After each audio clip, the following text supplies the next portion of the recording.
On parle beaucoup d'entrepreneuriat depuis de nombreuses années. Vous avez remarqué que ce soit en Afrique, même en Occident, c'est de plus en plus une thématique qu'on évoque aussi bien auprès de la jeunesse que des moins jeunes. Parce qu'il y a une saturation, les entreprises ne peuvent pas embaucher en illimité, elles sont au contraire dans une recherche d'optimisation des résultats.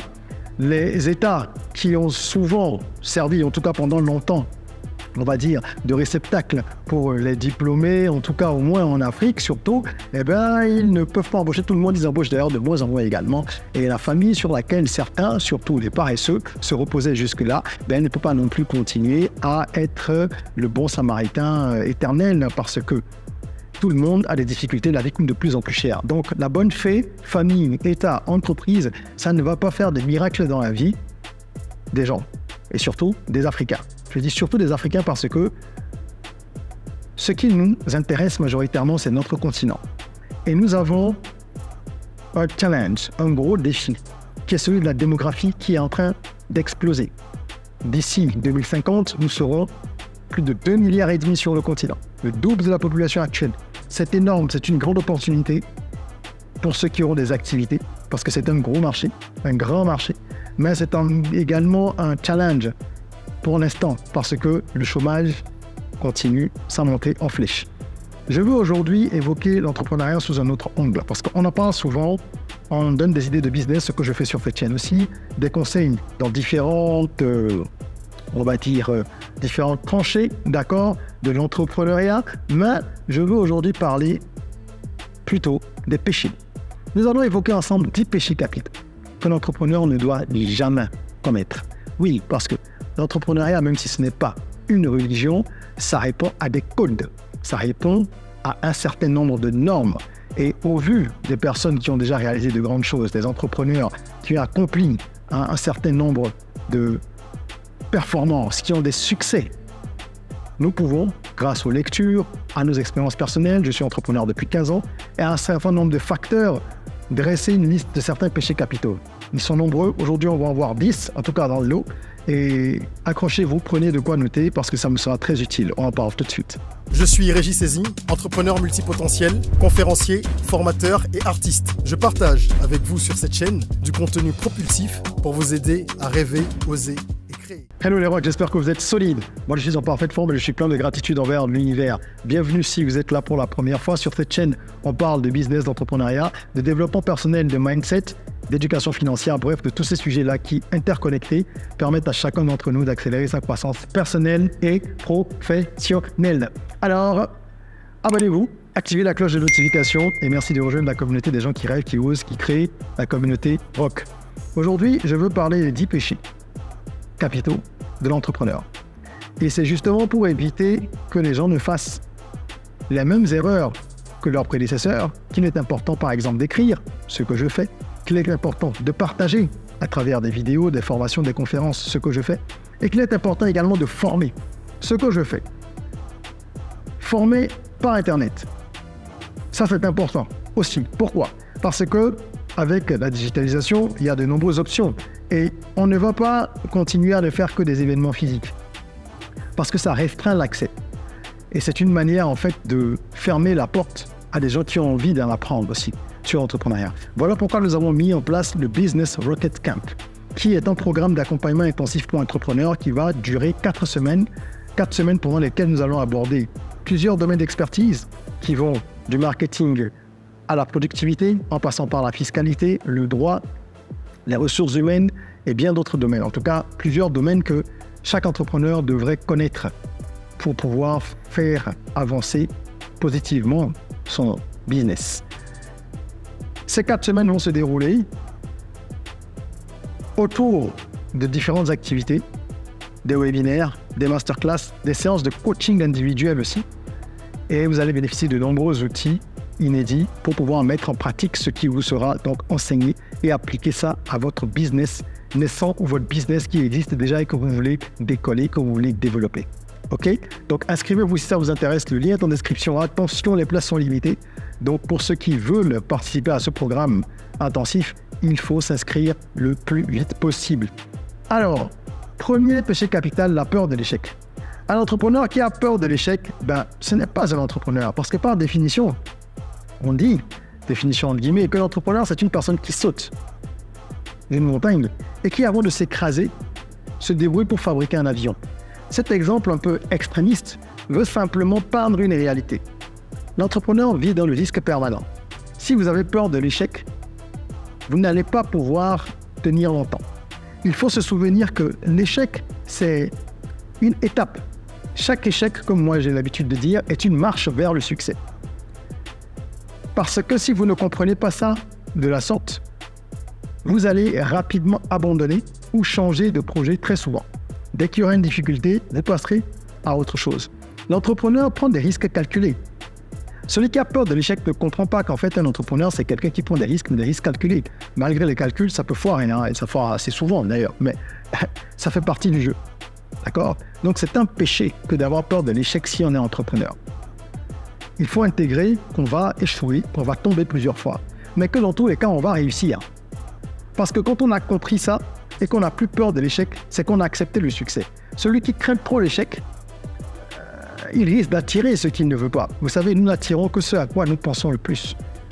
L'univers ne connaît pas le langage du no, du non. Je ne veux pas d'échec. Ce que l'univers va retenir, c'est échec. Il faut dire, je veux réussir, je suis prêt à apprendre malgré les échecs. Ça, c'est le premier péché capital. Ok? Ne pas fuir les échecs, ne pas aller les chercher, c'est pas ça. Mais savoir qu'ils font partie du jeu et du parcours.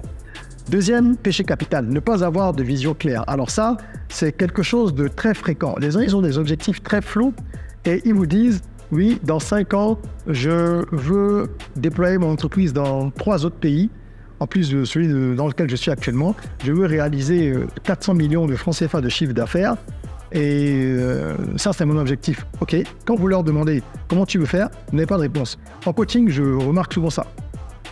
Que ce soit des coachings de groupe ou des coachings individuels, les gens, ils ont des objectifs, mais ils n'ont pas de plan. Donc la vision n'est pas très claire. Et puis, ils ont du mal à communiquer cette vision à leurs collaborateurs. Alors que c'est important si vous voulez fédérer vos collaborateurs autour de vous, de votre ambition, si vous voulez vraiment leur donner de la force pour qu'ils vous portent, eh bien, il faut avoir une vision claire, savoir où vous allez.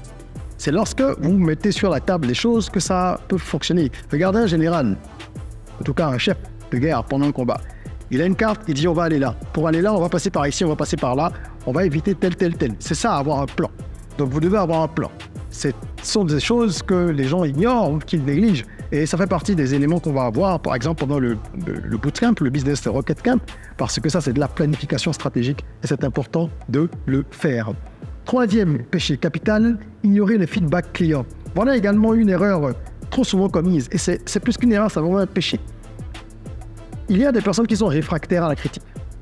Elles sont épidermiques même à la critique. On ne peut jamais leur dire quoi que ce soit. Rien de négatif sur un produit ou un service. Ce qu'on vous dit de négatif, c'est du positif pour vous. Si la critique est constructive, l'avis négatif est positif. Parce que ce n'est qu'à partir de l'avis négatif que vous allez vous améliorer. Si vous attendez d'avoir autour de vous des gens qui vont tout le temps en train de vous lécher les bottes, ça ne sert à rien. Même dans une cour, comme je dis, un royaume ne prospère qu'en fonction de sa cour. Même dans une cour royale, malgré toute la déférence dévolue au roi, il faut qu'il y ait des gens qui soient capables de lui dire la vérité. Donc comprenez que les avis vous permettent d'ajuster votre produit ou votre service, de le rendre beaucoup plus conforme au marché, et ne sous-estimez donc jamais leur valeur. Ne sous-estimez pas leur valeur et donc ne sous-estimez pas la valeur des sondages et des enquêtes d'opinion. Si vous n'avez pas la capacité de faire de grandes études de marché ou de grandes enquêtes d'opinion, faites des petits sondages avec un Google Form. Partagez un lien à vos clients tous les 3 ou 6 mois, à plusieurs de vos clients, pour avoir des retours sincères et francs. Il y a beaucoup d'entrepreneurs en Afrique qui ne font pas ça. Ils avancent et puis c'est au gré de ce qu'ils ont entendu vaguement au détour d'une conversation qu'ils vont dire on va essayer ça, on va essayer ça. Non, l'entrepreneur se base sur les retours de ses clients pour améliorer son produit. Et il peut intégrer du design thinking donc, dans ce processus-là. D'accord? Donc ça, c'est un péché à ne pas commettre. Si vous le commettiez, il faut vous mettre dans un processus de repentance dès maintenant. Quatrième péché, la mauvaise gestion financière. Ça, c'est assez courant. Les gens ne sont pas formés. Et au tout début, moi, de mon aventure entrepreneuriale, il y a une quinzaine d'années, j'en ai été victime aussi. D'accord? Parce qu'on pense que les chiffres, c'est pas si important que ça. Alors qu'en réalité, il n'y a pas plus important que les chiffres. Après la stratégie, je crois que c'est le plus important. On dit que les chiffres ne montrent pas. Les hommes et les femmes mentent. Figures don't lie. Les chiffres ne mentent pas. Vous devez apprendre déjà à faire un budget, faire un plan de travail annuel stratégiquement, mais également lié à votre budget, pouvoir faire des projections financières. Vous devez pouvoir lire un bilan, un compte des résultats, pour savoir où est-ce qu'il faut faire des ajustements, où est-ce qu'il faut insister, qu'est-ce qu'il faut faire et ne pas faire. Il faut éviter les investissements impulsifs. Et pour éviter les investissements impulsifs, surtout quand ils ne sont pas stratégiques, et c'est généralement le cas si c'est impulsif, eh bien, il faut savoir lire les chiffres. Donc, il faut une certaine éducation financière. Et là, je ne parle pas de l'éducation financière de l'entrepreneur dans sa vie privée, ce qui est très important, mais de la gestion financière de l'entreprise. OK? Tous les entrepreneurs qui pêchent sur ce plan-là se cassent la figure au moins une fois avant de le comprendre. Je vous ai dit, ça m'est arrivé. Donc, si ça vous arrive, c'est pas grave. Mais participez à des programmes comme le nôtre et vous apprendrez l'essentiel pour pouvoir ne pas être complètement largué, même si vous aurez toujours besoin d'un comptable, d'un directeur financier, etc. Péché numéro 5, ne pas s'adapter au changement. Alors, lorsqu'il y a un marché qui existe et que les tendances changent, si vous n'arrivez pas à vous adapter, vous allez couler, vous allez disparaître. C'est ce qui est arrivé à Nokia, c'est ce qui est arrivé à Kodak, qui étaient pourtant des leaders du marché. Parce que les tendances, c'est comme la mode, hein. Les tendances, elles évoluent. Donc vous devez être aux aguets, faire de la veille stratégique, regardez comment est-ce que le marché avance, quelles sont les nouvelles demandes, quelles vont être les nouvelles demandes dans 1, 2, 3 années. Donc vous pouvez payer des cabinets spécialisés pour ça si vous avez les moyens. Sinon, vous faites vos recherches vous-même, vous allez à des salons, vous participez à des soirées de networking dans votre sphère d'activité pour savoir comment les choses avancent, ce qui est en train de se mettre en branle et ne pas être surpris. L'information, c'est le pouvoir lorsque, évidemment, cette information est utilisée utilement. Donc, il faut comprendre que les tendances évoluent. Ne résistez pas au changement organisationnel ou au changement qui induit l'innovation. Vous devez innover. Par exemple, avec Internet, il y a pas mal de personnes qui ont été larguées. Il y en a qui sont encore complètement paumés parce que ces gens-là n'arrivent pas à faire leur transformation digitale, à digitaliser une partie de leur business. Et il y a des concurrents qui sont peut-être plus jeunes, avec du sang plus neuf, qui arrivent et qui tout de suite vont se positionner sur des espaces qui sont laissés complètement blancs, vierges, ou en tout cas largement inoccupés par les concurrents qui étaient là, dont ces personnes qui refusent le changement. Donc comprenez qu'il faut évoluer. Même si vous êtes un puriste, un traditionnaliste dans votre domaine, que ce soit la boulangerie ou je sais pas, autre chose, où vous êtes quelqu'un qui veut faire les choses selon la tradition, etc., vous devez quand même comprendre que le changement est important. Au moins, organisationnellement, vous n'avez pas le choix. L'entreprise va grossir, il va falloir recruter, ça va vous demander plus de boulot, plus de présence, des compétences managériales, vous former, etc., etc. D'accord? Péché numéro 6, le manque de persévérance. Alors, c'est un peu différent. On a parlé tout à l'heure de la peur de l'échec, mais le manque de persévérance, c'est différent. C'est vraiment aborder face aux premiers obstacles. C'est l'absence de résilience. Alors que c'est vrai que les deux sont un peu liés quand on parle de peur de l'échec. Mais ici, on parle surtout de cette incapacité à être patient. L'entrepreneur, c'est quelqu'un qui voit long terme. C'est quelqu'un qui sait que son objectif sera atteint et que même lorsqu'il doit dévier un petit peu du plan initial, qu'il doit fonctionner d'une manière différente de ce qu'il avait prévu, il atteindra ses objectifs. Ce n'est pas une personne résignée qui va être dans le pessimisme, se dire que c'est pas la peine. Bien sûr, il faut du réalisme. Parfois, il faut laisser tomber un business, il faut passer à autre chose. Il y a des entreprises qui se sont renouvelées et qui parfois ont changé complètement de secteur. Mais la vision globale et celle qui est à long terme, elle ne bouge pas. Donc la persévérance, elle doit être présente. C'est pour ça qu'on dit que celui qui manque de persévérance, il ne peut pas faire long feu en entrepreneuriat. Une chose est sûre, vous n'allez pas réussir de premier coup. Donc ne commettez pas ce péché, ne le commettez plus. Péché numéro 7, ignorez les concurrences. C'est assez marrant, vous entendez souvent des gens dire « Oh, il n'y a pas de concurrents dans mon business », surtout quand il y a une petite innovation dans leur offre. C'est très marrant. Vous avez toujours des concurrents. Toujours. Celui qui va au restaurant le dimanche, avec sa famille, plutôt que d'aller au resto, et ils ont hésité entre les deux, c'est déjà de la concurrence. Pourtant, on n'est pas du tout dans le même domaine d'activité, mais on est quand même dans le divertissement. Parce qu'ils sont sortis pour se divertir beaucoup plus que pour manger. Là, je prends un exemple qui est assez particulier pour vous montrer que même avec des activités qui n'ont rien de similaire, mais il y a déjà une concurrence parce que l'argent de ce foyer va aller dans un restaurant plutôt que dans un cinéma ou inversement.